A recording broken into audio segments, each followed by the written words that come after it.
In news out of Wisconsin, voters are screwed. Like many Republican governors around the nation, Governor Scott Walker jammed a restrictive voter ID law through his state legislature earlier this year, requiring people to show a driver's license or other form of photo ID in order to vote. These sorts of laws have been proven to disenfranchise poor people, elderly people, college-age voters who don't drive a car, and who also tend to vote for Democrats. Walker argues this isn't about politics, it's about curbing voter fraud, which is a non-issue that happens less often than people getting struck by lightning. But unlike other Republican governors, Scott Walker is really going one step further to really screw over the voters in his state. Walker's now closing DMV offices around Wisconsin, making it even harder for people to get photo IDs that are now needed to vote. And guess which DMV offices he's closing? The ones in Democratic areas, of course. And he's expanding hours in DMV offices in Republican areas. But even if you're lucky enough to still have a DMV nearby in Wisconsin, get ready for a hassle. Take a look at this undercover video taken by someone in Wisconsin attempting to get a photo ID earlier this week in order to vote. As the video... Is that a checking account or just savings? He does have its checking, correct? There's his checking I know, account. but does he show activity? Does he use it?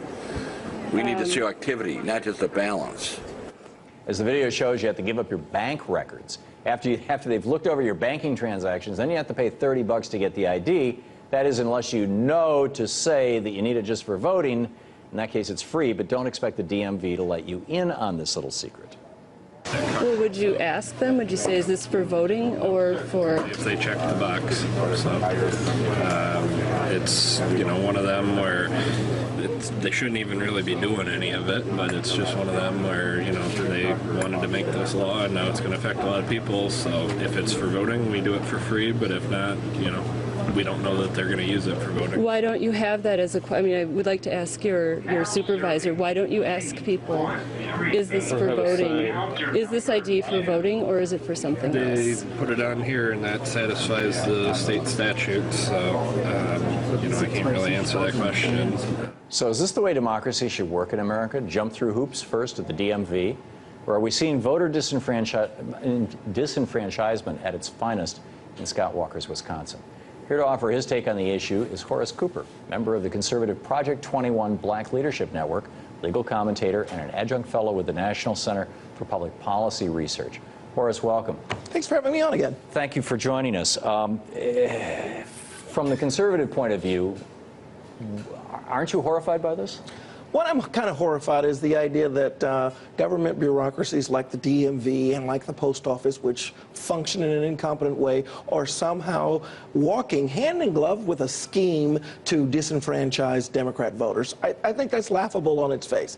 The real question is there a need for the public to be convinced that the votes that they cast are actually votes that are going to result in the decisions of who's going to lead them and what direction they're going to go. Right. That's an important thing for the public to feel. So George Bush declared a 5-year war on voter fraud, mobilized massive public resources, spent millions, tens of millions of dollars, had federal prosecutors in every state working on this thing, and in those 5 years he succeeded in tracking down 82 people and ended up with 7 arrests.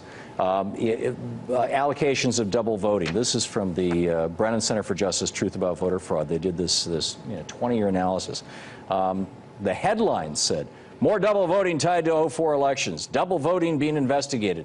Turns out in Minnesota, in Missouri, from 2000 to 2002, hundreds of voters were alleged to have double voted.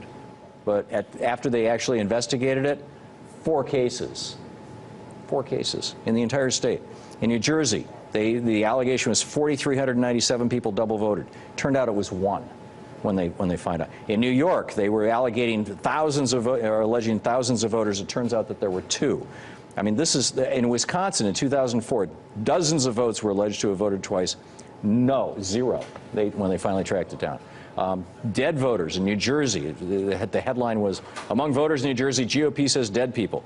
Turns out there were no dead people in New Jersey voting. In Georgia, in fact, the Republicans had claimed there were 5,412 votes from dead people.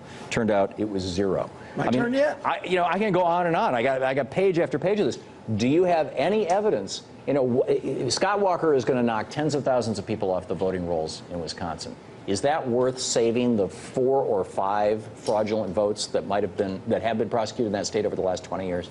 Okay, the Milwaukee County Sheriff's Office said that they did a study from 2004 to 2008, and in the course of that study, they are under the impression that the outcomes statewide in elections were impacted by fraudulent voting, false voting, ballot misrepresentations of various kinds, enough that the number of participants could have changed the outcome of the vote. Then in the state why of are they not Colorado, putting well, let anybody me give in you a jail? couple more examples. In the state Nobody of Colorado, is in jail. they went to the district Nobody is attorney. prosecuted. They went to the district attorney, and the district attorney said, because the state of Wisconsin itself can't tell us how many actual registered voters they are because their systems aren't, it is difficult for us to then prosecute. The state of Colorado... If they had any evidence of an actual crime, they would be going after it. That's not necessarily the case. The state of Colorado, they found that there was a concentrated effort for illegal immigrants to participate, and the number of people who voted in the 2010 election, the number of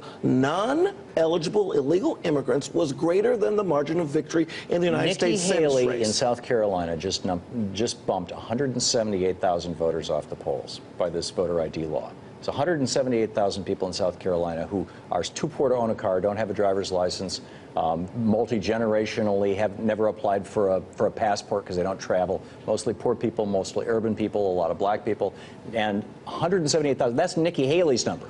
That's her government's number. South Carolina is it is worth a pre-clearance knocking state. 178,000 people off the rolls is a pre-clearance in order state. to stop 4 or 5 people from illegally voting?